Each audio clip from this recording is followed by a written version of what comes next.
If anybody asks you what was the longest campaign in the Civil War, you can answer the campaign for Petersburg, often called the Siege of Petersburg. Petersburg, Virginia, located 23 miles south of the Confederate capital at Richmond, was the seventh largest city in the Confederacy. More importantly, from a military standpoint, it was the connection point for 5 railroads, most of which fed into Richmond. Therefore, it was the logistical and supply center for the Confederate Army.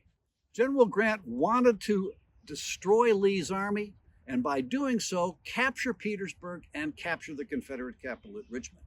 But it would take General Grant 292 days, 9 major offensives, and casualties exceeding 50,000 in order to achieve his goal.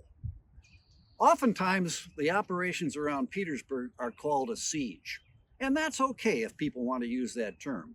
But to me, a siege implies a couple of things. First of all, like at Vicksburg, an army is surrounded and cannot escape in a siege. That was never the case at Petersburg. Obviously, Lee, after 9.5 months, escaped out to the west.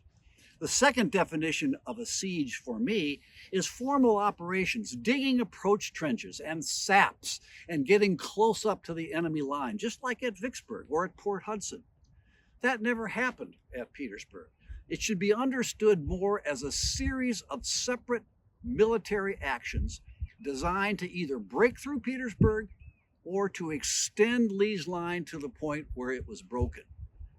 And by April 2nd, 1865, Grant would finally achieve his goal, and 7 days later, he would accept Lee's surrender at Appomattox Courthouse.